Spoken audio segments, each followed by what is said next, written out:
యేసు రక్తమే జయం పరిచర్య ప్రియ రక్షకుడైన యేసుక్రీస్తు నామమున ఈ ఉదయకాలంలో మీ అందరికీ శుభములు కలుగునుగాక.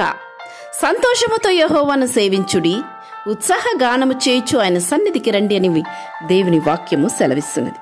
ప్రియ సహోదరి సహోదరులారా, దేవుని సన్నిధిలో మనము ఆయన మందిరములో మనం ఆరాధించడానికి మనపూర్వకంగా మనము సంతోష హృదయముతో చేరుకోవాలి.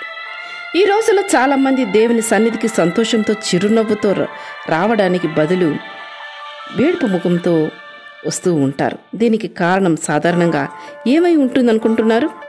ఎవరి హృదయంలో అయితే పాపం ఉంటుందో, చిరాకు, పగ, ద్వేషము, మత్సరం, అసూయ ఉంటుందో వారి ముఖంలో ఆనందం ఉండదు. బదులుగా కోపముతో అందవికారంగా ఎప్పుడు రగిలిపోతూ ఉంటారు. ఇలాంటి వారు ఉన్నప్పుడు వారి చుట్టూ ఉన్న వారిని నరకాన్ని చూపిస్తూ ఉంటారు. వారు నవ్వితే ఇతరులు నవ్వాలి, వారు ఏడిస్తే ఇతరులు ఏడవాలి. ఏ ఒక్కరు బాగా ఉండడము, సంతోషంగా ఉండడము, ఆశీర్వాదంగా ఉండడము వారి హృదయము ఏమాత్రము అంగీకరించదు. వారిపై ఏదో ఒక నిందలు మోపుతూ వారిపై కోపము రగిలిపోతూ ఉంటారు. ఇలా కాకూడదు. ఎవరి వలన మన యొక్క నడవడిక వేదన పడకూడదు. మన వలన సంతోషాన్ని, నెమ్మదిని కోల్పోకుండా ఎవ్వరు ఉండేలా మనం చూసుకోవాలి. ఎవరు మన వలన నొచ్చుకోకూడదు, గాయపరచబడకూడదు. ఆ విధంగా నీ యొక్క ప్రవర్తన, మాట, తీరు, పలుకు అన్నీ ఉండాలి. మనుషులు మీ సత్క్రియలను చూచి పరలోకమందున్న మీ తండ్రి మహిమపరచున్నట్లు వారి ఎదుట మీ వెలుగు ప్రకాశింపనీయుడి అని వాక్యము సెలవిస్తున్నది. నీవు వెలుగై ఇతరులను వెలిగించుచు, నీవు నవ్వి ఇతరులను నవ్వించుచు సంతోషంగా జీవించే హృదయాన్ని దేవుడు ఆశిస్తూ ఉంటాడు. సంతోషముతో యెహోవాను సేవించుడి. సంతోషమే ధనధాన్యముల కంటే గొప్పదని గ్రహించుడి. సంతోషముతో రాజు సన్నిధికి చేరుడి. సంతోషముతో నూతన ఆత్మలను రక్షించుడి. సంతోష స్వరముతో యెహోవాను స్తుతించుడి. సంతోషము నీతిమంతుల స్వాస్థ్యమని వాక్యము సెలవిస్తుంది. ఈ స్వాస్థ్యాన్ని నువ్వు పొందుకోవాలా?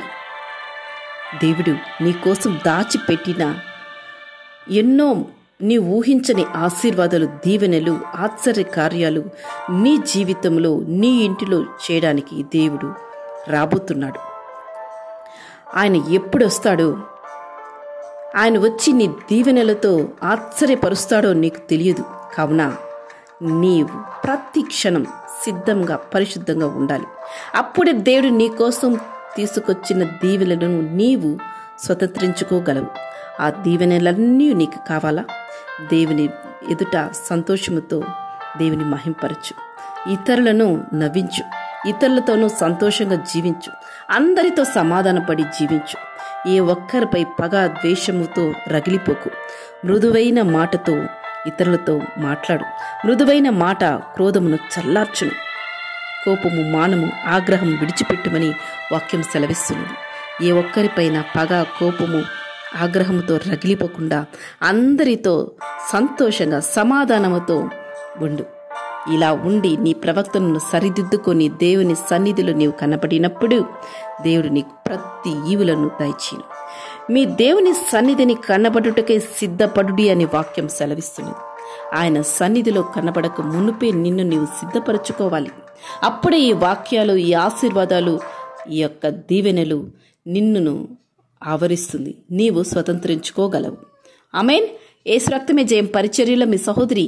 God bless you.